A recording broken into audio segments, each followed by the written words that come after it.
Good morning.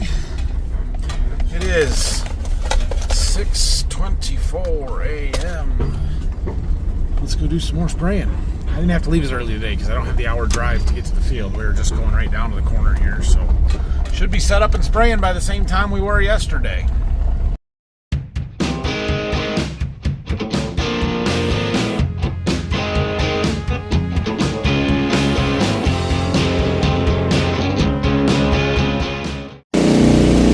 It took me a few more minutes to get set up here today. 6:39, first flight. So we've got a big field here. We're gonna have to go from a couple of different spots though. Dang, that's cool.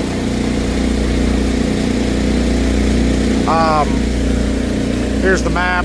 So we're parked up here on this road and we're gonna spray all these long rows until we get in front of those woods. And then we have a driveway right in this corner we can go and park in to do most of this. And then there's a lane across this whole side that we can go off of to do the rest of it. So we're gonna actually have 3 different locations in this field. And then we also have this field and this field, and they're all right here in this area except for the one. We're gonna go spray a little bit for one of my neighbors here today, do a little testing for them. I think it's only gonna be 20 acres or so. Won't take us very long. But I'd like to get the big part of this field done first. I know the noise is worse here, but just bear with me. Look at the pattern this thing is throwing down. That is beautiful. You can really see it when there's trees in the background or you get the right angle. We're a little off to the side. If you can see it straight on, you can really see it swirling out to the sides. And, oh, look at that. Zoomed in too far. The way that air moves coming off of those propellers, it just swirls that chemical around and it forces it down, swirls it, and then down and out, and it's really effective. Pretty cool to watch.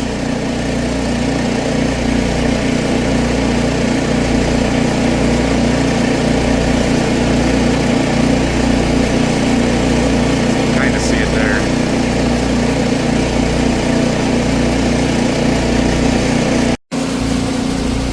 Well, I don't know what time it is. 7:43. We're about 39 acres into this. 37 acres into this. Anyway, we're on the last pass of the big part of the field here, the long rows. So we need to move after this, and we got a long move. We got to go all the way around the block to get over by the far trees over there. So we're gonna fly this out and then land it and drive it over there rather than. Sometimes, like if I'm just moving down a little ways down the field, I'll fly it and then pull ahead and while it's flying. I'm not doing that here, it's too far to go. So that's what we got done. So we're gonna go park over here in the next spot. I should note that we've got those electric poles along that side over there. They run all the way along. I put an exclusion zone in the red zone there. The poles are all in that, so we are going to make a boundary pass inside of that, but it's flying right kind of the last pass, and we are, no, that's not one of the poles. Right there is one of the poles. We're way off of them. I just gave myself plenty of buffer because I don't want to get close to the electric poles. That should be the only side. That is the only side in this field that has them.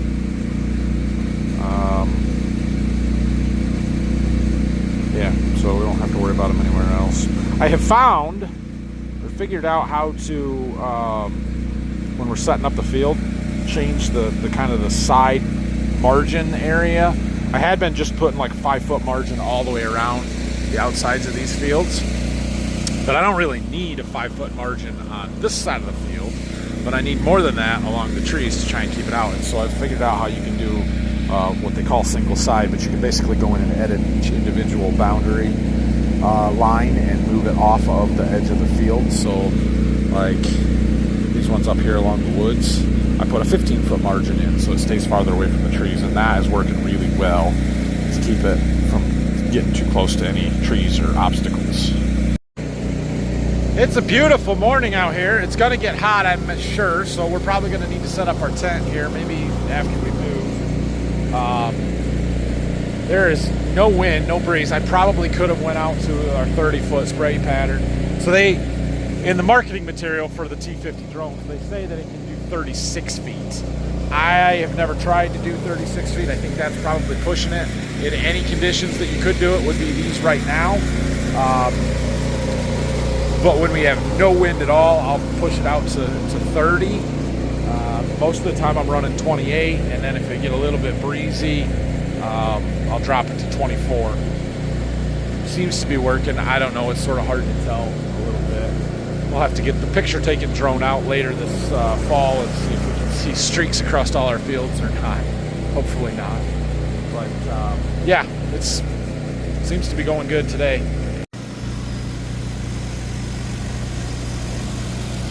Oh, that is so awesome. It's still not cool, right? It's still cool every time. Okay, well, we relocated here. So we were way over on that end of the field.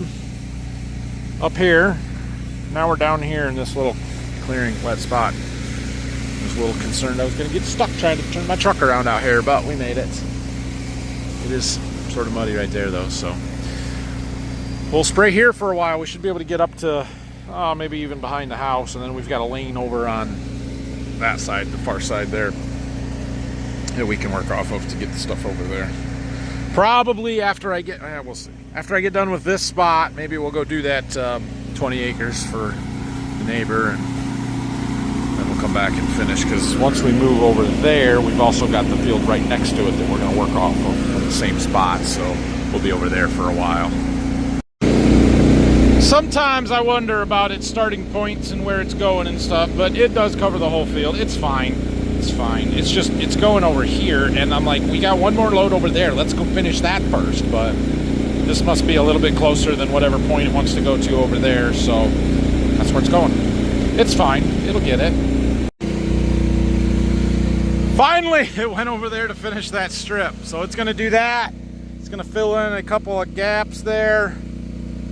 And then we're going to be done over here, so we're going to get moved over to the other side. However, we're going to go do our other 20 acres first, so I'm packing stuff up here a little bit. We'll go do that, and then we'll come back and we'll be sitting over there for probably most of the rest of the day. My plan was just to use up these 2 shuttles, do 200 acres today. I don't know that I'm going to do any more than that. We'll see where we're at. There's chances of rain this afternoon around 5 o'clock, so if we were done by 3, that would be a good thing. We'd be have our rain fastness in place and not have to worry about getting rained out of the field like we did the other day. So that was kind of my intention, and where we'll stop, and then we'll go do something else for a while. I'll see when we're done how much more we could spray, because that won't cover all the corn acres, but we don't necessarily have to put fungicide on all of the corn acres. Like, we can leave 2 or 3 fields and it'll be fine. I know I didn't show you anything, but last flight here, our 5th flight, 20 acres. It looks like that. We just got a little bit in the perimeter to do. Whoa! The heat is picking up quickly. The humidity. There's chances of rain later this afternoon, like I was saying, so I expect that to happen. We're about half done. We've got a little over 100 acres done today. Our one tank is just about empty. There's not even a full tank load or drone tank load left in it, so that's about right on what it's supposed to be. And we're gonna go try and get the rest of this done. It is 10:30, almost 10:30, and it feels like 1 o'clock yesterday. It's gotten a lot hotter, a lot faster today. So we're gonna go get set up. We'll set up our tent so we got some shade, sit in one spot and do most of it.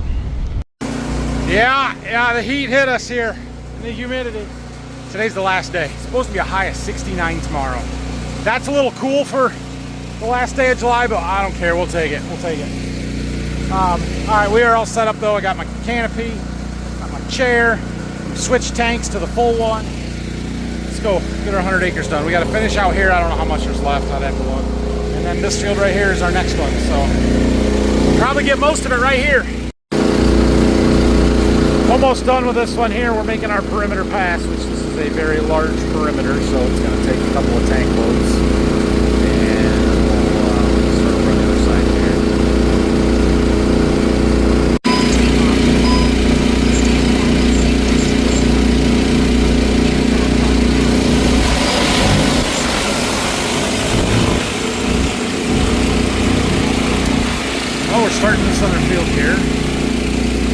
58 acres in this field that we're going to spray. There's like 62 in it, but we have an exclusion zone over here, an obstacle, where there's some electric lines. There's electric poles along this side. Oh, I need to watch this real close.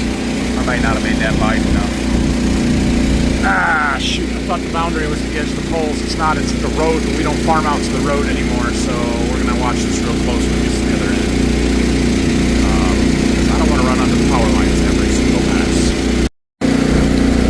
Yeah, it's definitely going to try and go under the wires every time, so I can stop it manually every time and then have it pick up on the next pass over.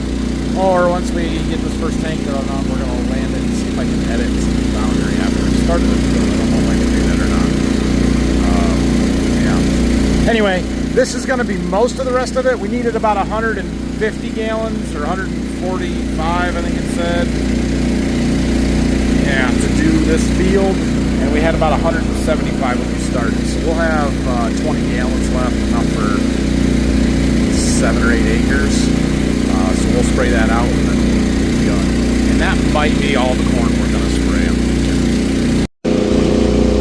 I was unsuccessful in redoing my boundary or my offsets or whatever on that far end with the electric poles, so I basically have to stop every pass and manually move it to the next one so that it doesn't run into the wires. It would probably avoid them on its own. I'm not willing to take that chance though. We're 32 acres across here. There's only about 22, 4, so 8, something like that left. I'm not sure. So we'll keep working through here and get this done. And yeah, it's getting hot. I'm ready to be done. The dragonfly likes my breeze.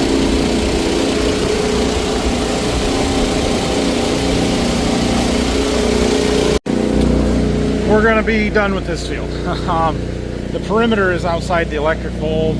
It's just not worth messing with. So we got the major import inside of the field done. So we're going to go across the road and spray. The problem is getting there and back. I'm debating whether I take off from here and just manually fly it over those power lines and just spray a strip out of the middle of it, or how should we do this? I can go down there and park and be away from the electric poles, but there's not a great place to get off the road and park, and this is sort of a main road, so I don't want to just hang out there. But we're probably only looking at 3 or 4 tank loads anyway. Since I don't have that much to do, oh, I gotta set my parameters. I just decided to do a block right out of the middle, and we're gonna manually fly it out there. We have made it to the end. One last flight here. Did a few more acres over there than I thought I was going to, but that's okay. So we're gonna end up with about 100 acres of corn that's not gonna get sprayed at all. I'm okay with that. 206 acres total today, and it's a little before 3 o'clock.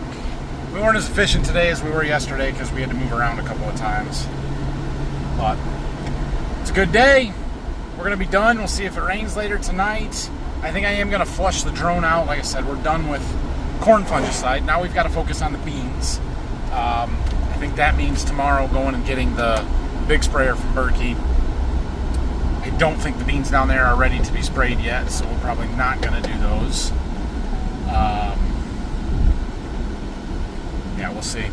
And then starting those up here, provided it's not too wet, maybe we'll get lucky and it'll be too muddy to spray with the big sprayer, and we'll get to keep flying the drone. That's okay. We'll do it. I do intend to do some beans with the drone, but not all the beans, because it just, I got to get it done. I'm not tired of flying it, but a little bit, but obviously we can drive through the beans with the big sprayer and clear them and do it fine. Yes, we're going to leave wheel tracks, but we'll cover the ground a lot faster with that. Before I put stuff away, we're going to clean them out a little bit. So I'm rinsing my shuttles, just pumping this one into there, and then we're probably spraying fungicide again next anyway, so we'll just leave it in there. It's no big deal, but I want to also flush the drone. We can put some clean water in here, and there's a way we can pump it through the system and the nozzles without actually flying it, so we're just going to go ahead and do that. Clean. Start.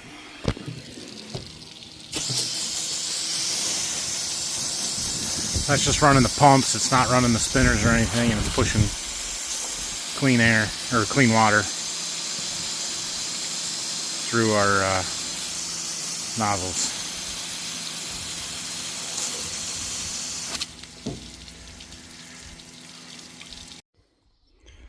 I guess we're good to go there. And I got my tank cleaned out, one of them, pumped everything on the other side. There's not much in there. Oh, all right. What next? We're gonna go put this away. I should go up to the irrigated field and look around a little bit. Check the radar, see if it's gonna rain. Starting to build some clouds to the north, so that's a good sign. Somebody got our grain cart out. I don't know who, I don't know why, but whatever. Let's take the gator and go do a little field scouting. It's clouded up, cooled down a little bit. It's not so bad. There is rain coming. I'm going to screen record the radar. Hold on a second. See that? That's coming. I'm not sure how it's going to miss us yet, but I'm sure there's a way that it will miss us. So we'll see what we get. Corn truck. Still moving corn. Got super cheap on us. Should have sold it a long time ago. What are you going to do? At least we still have some to sell. Okay, we're up on our irrigated field, but we're clear in the far corner from where we normally look at stuff. We just drove through the river. I'll show you that on the way back, but I want to walk out here into the irrigated section of this, and let's take a look at some stuff. So we kind of eliminated the end rows from getting irrigated because it was throwing some errors on the machine, making the hose turns and stuff, and it was just a pain in the butt. We do have some significant ear burn here, though. I wonder if that's from nitrogen in the water. Nah, it can't be from nitrogen in the water. I wonder what that's from. Just because it's gotten dry? I don't know. We had, like I said, 9/10 of an inch of rain up here on Saturday, and then we had a little bit more rain up here yesterday, last night, but I don't know how much. I need to go look at the rain gauge. We're heading that direction. We'll go there in a little bit. Here's a tire track. But out here, once we get out of these end rows, which we are still in, come on, get out of them. We are actually watering it. And then, yeah, you can see fresh tire tracks. The machine was here yesterday. Oh yeah, this corn looks better. Nice and moist. All right, how's our corn look? What do we got? What are we showing? Showing a little firing on the bottom. We've been a little dry, but it's still very green. We got a little bit of some stuff here.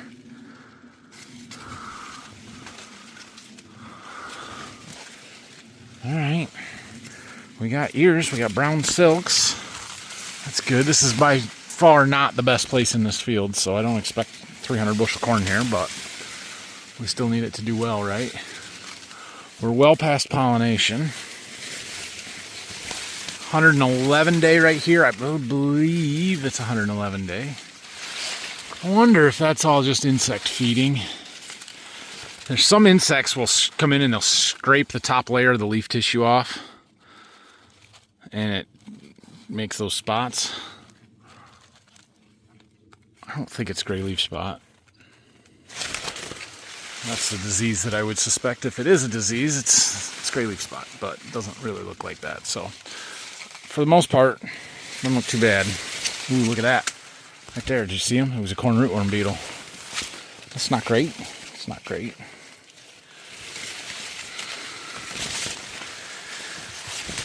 Okay. It's not a great ear. It's not a bad ear. This is not as far along as the ear we looked at yesterday, but it's 111-day corn, not 103-day corn, planted about the same time, so about what we expect. This is that hybrid that will never throw an 18 around, almost always 16s or less. This one happens to be a 14 around, but it is very long. This hybrid never looks super impressive, but has been our best corn for several years, and usually is impressive. So we don't get too upset about what it looks like right now. We just smile and say, yep, looks like really good corn. It's got some height. It's going to be good corn. Someday you guys are going to... It's not today. Choking. As I was saying, someday you guys are going to get a professional YouTuber. It ain't today. Can't even talk on camera, choking. And I recorded a 2-minute clip talking about soybeans that I forgot to hit the record button for, apparently. So let's try that again. This is a field of soybeans. This particular field of soybeans was early planted. It wasn't first, but it was close. So in April. These are 3023s. They're a 3.0 Extend Flex Golden Harvest bean. This is the variety that we had last year in the March planted beans that went over 80 bushel and were really good beans. I like them. Now, as we look at them, we'll notice some holes in the leaves. And as I look around a little more, I see baby grasshopper right there. He's doing some of that damage. Right. Maybe gone now, but oh, no, right there. We have a Japanese beetle doing most of the damage. And yeah, that's not great. We're going to hit them with some insecticide when we spray them with fungicide, which is going to happen maybe tomorrow. So I pulled the plant. First thing we noticed was lots of fine root hairs. Looks really good. Lots of nodules on there, providing the nitrogen to this crop. I like it. They look good. As we look at the plant, we see some pods starting. We see lots of branching and nodes. Happy with all of that. We'll growth stage it, and we're looking for the top node with a fully expanded trifoliate, and that means that the leaf edges are no longer touching. Happens to be this little itty bitty one right here. So this would be our top node, we're going to call it. So we go 1, 2, 3, 4. And at any point in that top 4, if we see a pod that is 3/16 of an inch, or about 1/4 of an inch long, there are 3 beans. If we get to 3/4 of an inch, there are 4 beans. Yep, that's 3/4 of an inch long. This is an R4 plant. R3 is the ideal timing to spray them. We're a little late. I need to get it done ASAP. Now, these were the first planted ones. The late planted ones aren't going to be quite as far along, so we're not horribly out of time, but we are definitely getting late, so we got to get that done. I'm a little surprised how far along some of the beans are, but we did get them planted in April reasonably early. It wasn't, ultra early. And we've had a lot of heat, and while beans don't mature as heat unit based as corn, it does keep everything going and growing, and we're good. So usually it's the first week of August when we spray the majority of our beans with the R3 fungicide, although I have done a fair bit in July the last few years, so it's the right time. Also, because I'm a terrible YouTuber and cameraman, I tried to film me driving back through the river. You missed it. Sorry, you missed it. I have a variety split right out here in this irrigated field that I would like to look at. So we're going to go out and see if we can't find it walking out here. And then we're going to go check our check strip. I can't see the top. It's monstrous. This corn got tall. I was thinking our irrigated corn was not real tall this year. I was wrong. It's tall. It's tall. To my left over here, we have 14B32. This is a 114-day corn, and I was told it's a monster. You guys, I am 6'4". I don't know if you know that I'm that tall, but I am 6'4". Do you see these? Do you see these head knockers? Holy cow, that ear placement is high. Really high. Okay, so on the other side here, behind me now, we have 12U11, which is a 112 day. They're reasonably shorter, but not a ton. Wow. Both really tall ear placements, so I'm gonna look around here a little bit. I'll see if there's anything interesting we'll talk about. All right, well, I like what I see on both of them. Very little disease, some of that same spotting that we saw earlier, but I really am not concerned about that. I see no tar spot, no real disease pressure, but we did spray this with a fungicide. This has been sprayed 2.5 weeks ago now. So I'm thinking about, on the irrigated stuff, or at least in portions of the irrigated stuff, putting a second application, or what would really be a third one if you count our V5 application, at least in the contest areas or something, you know, where I'm doing my NCGA entries, putting another shot of fungicide to keep that disease out. Ooh, look at that right there. That is a northern corn leaf blight lesion. Yeah, so we see a little bit of disease. It's the first one I've seen. No big deal. When it's one, if there's a bunch, then you got problems. So, all right, so we've got our 12U11, our 14B32. I do notice some genetic differences in these. One, the 12U's got just a little bit darker green color. I don't know if that's significant, but it is a little bit noticeable. As we look down at the base, the 12U is held onto its bottom leaves just a little bit better than the 14B has, but we are burning them up more than I would like to see. That's just a matter of that we're on. This is the sandy spot. I mean, it's not sand, but it's not clay here. And when we don't get any significant rainfall for 4 weeks, it burns up. I can't keep up watering it. Like, we're doing really well, but I can't put all the water on this crop needs. So the fact that it looks as good as it does on less than an inch of rain in 4 weeks, I'm pretty happy with on this light ground, medium light ground. That's our 360 rain working. It's doing good. So the 9/10 of rain that we got over the weekend is certainly helping, and there's rain on the way that hopefully we get some more up here. If we don't get more, we turn the rain machine back on. It's off because there's rain imminent, but we'll start it right back up if necessary. So another genetic difference that I have noticed. This variety has a very long, slender leaf. It's not real wide, but it's very, very long. This hybrid has a much broader, wider leaf, still pretty long, but I noticed that the width of the leaves on the 12U is a lot wider than the width of the leaves on the 14B. I personally like a really wide leaf blade because it gives you more surface area to capture sunlight and do photosynthesis. Generally, to me, says better corn. But that remains to be seen, I guess. I really like this 12U11. I think that's going to be a lead product for me moving forward, even at 112-day corn. So we're going to pull an ear out of both of them, try and get a representative one, see what we got. Keep in mind our populations are super thick. I'd have to look at this particular spot, but I would guess it was planted anywhere between, well, I know it was planted anywhere between 34 and 38,000. If I had to guess right here, we were in the 36 range. So that's a lot of ears. So we don't necessarily intend to see super big ears, but we have a lot of them. There's our two ears, and they're both pretty impressive. This is the 114-day on the left, 112-day on the right. Both surprisingly farther along than the 111-day that we picked a little bit ago. I didn't bring that ear with me, but yeah, I got a little yellow starting in this 112-day corn, milk stage. This one here is just barely getting milk stage. Got a little ways to go yet. Both 16 around. This one was 42 long. This one was 44 long, I think, or 45. So really close. We're going to end up with a little bit of tip back or some kernels that didn't pollinate on the end there, but I don't care. I mean, the rest of the ears look really good. And if we have 30 to 36,000 of these out there, yeah, we're going to be okay. We're going to be okay. So, all right, we're going to hold on to these ears. We're going to go up to the other side of the field there where my non-irrigated check strip is. And then we're going to pull a couple up there. Before we get there, here's the spot in our beans where we had those spider mites that we took care of for the most part. There may be still a few out there that are still a little brown, but yeah, they've greened up, look better, so that's good. A little rain will help that situation as well. These beans don't look great, but they're coming. This is the rain from yesterday.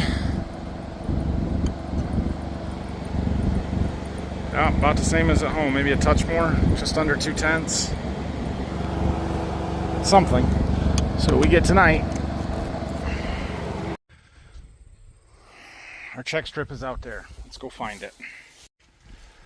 Well, here is our split row, and you'll notice the tassel height here, not real tall, versus this side that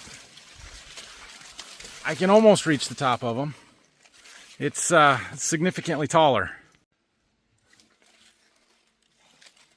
Now, it's not perfect, right? We're firing a little bit down here. This is the irrigated side. Looking out across there, we've got some brown lower leaves. Yep, we do. But we've also got a lot of green leaves out there.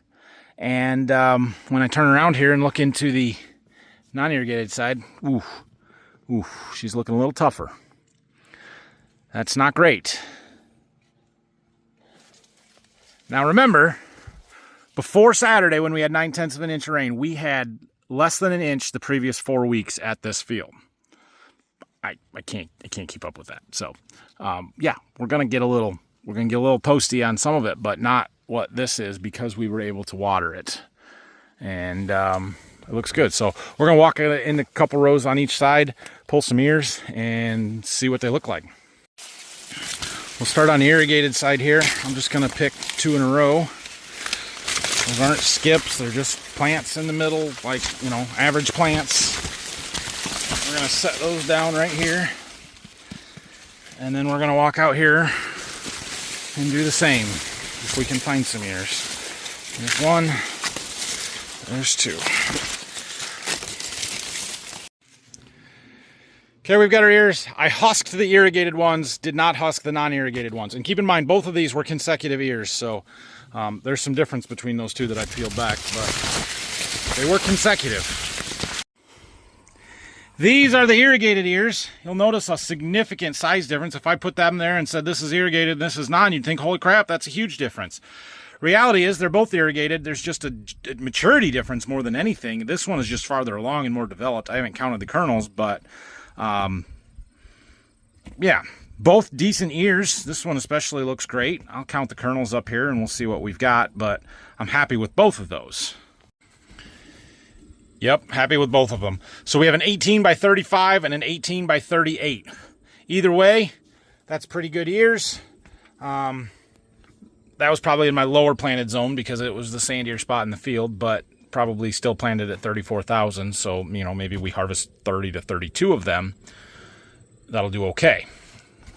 Let's peel back the non-irrigated. Well, we see a similar phenomenon with the non-irrigated. In that we have 2 kind of vastly different sized ears, but both of these are smaller than even the smaller of the irrigated one. This one is particularly interesting to me because we starting to see this zipper ear phenomenon. We've got some kernels that are aborting out right here, a little bit more up at the tip, and we have a lot of unpollinated up here that the silks just couldn't grow out, or there wasn't enough pollen by the time the silks did grow out of the end of the ear. This is going to be a pretty crappy small ear by the time it's all said and done, because this whole side is going to abort off and not actually develop into kernels. This one looks slightly better. We're starting to see a few shriveled up on the bottom and the top. Some of these small kernels, they're just not going to develop. I don't know. If we get a bunch of rain from now on, that won't turn out to be too bad. But if we continue to be dry, this is going to get worse and worse. All right, so that's interesting to me. I counted both of these. Both of these ears made 20 around. This is the non-irrigated ones. Now, the small one, we're going to lose at least 2, if not 4 whole rows. So it's not going to end up 20. And the big one was 29 long. The small one was 25 long. That's the big difference, is the length of the ears. The other big variable here that's not fully accounted for yet is the kernel size, right? The kernels where we're irrigating is going to be way bigger and heavier than the kernels where we're not. And that can make 50 bushel of difference just right there in the size of the kernels. And so I think that's where the major yield punch is going to come from, in addition to that extra length and the fewer aborted kernels per ear. Well, anyway, that's interesting. I'll take that ear and that ear over these, any of these. This is the same variety, but in a little bit heavier ground, where the irrigation has kept up a little bit better. So anyway, we'll keep an eye on it. Obviously, it's going to be a fun one to harvest this fall and see what they do. But I'm pretty happy with the way they look so far. If we can catch some of this rain that's out there and hopefully heading our way and it doesn't completely miss us, and continue to get some rains through August here, potential is still there, right? I mean, that non-irrigated strip could yield 200, 2 1/4 if we keep getting some rain. It might not have that potential anymore because it's been hurt so bad, but that would be awesome. But that also means that the irrigated stuff is going to be running 250 to 300, and we're going to have awesome corn. What's more likely to happen is we get kind of dry still, or we stay kind of dry. The non-irrigated maybe is only 150 bushel, maybe less than that if we stay really dry. And the irrigated hopefully makes 220 to 250. And we're still a huge return from the irrigation, but we just don't have the top end because we got too dry. The rain finally made it here. Almost 8 o'clock now. Doesn't look like we're gonna get much, but it is raining, so I guess it didn't totally miss us. I'll let you know tomorrow what we're gonna get, or what we did get, I guess. It's supposed to be raining in the morning again. I don't know if it will be or not. So thanks for watching today. If you have any questions or comments, leave them down below. For the most part, crops look good. We're sitting in decent shape. I'm more optimistic about our corn than I am about our beans right now, but we'll have to reevaluate the beans a little bit more, spend some more time in those. But we got to get them sprayed quickly. So plan is to go in the morning and get the sprayer. I don't know if we'll be able to spray tomorrow because I think it's going to be a little muddy, but we're going to go and get it back here so that we can get started. The beans down to Berkey are our fullest season beans, and they were planted towards the end of it, so they're going to be the last ones to get sprayed. We may do those with the drone, actually. We may just go down there and spend another day with the drone rather than taking the sprayer back. But we'll see. I guess we could spray with the drone tomorrow afternoon, too. So who knows? We'll find something else to do, though. Thanks for watching. Have a great night. We'll see you in the morning.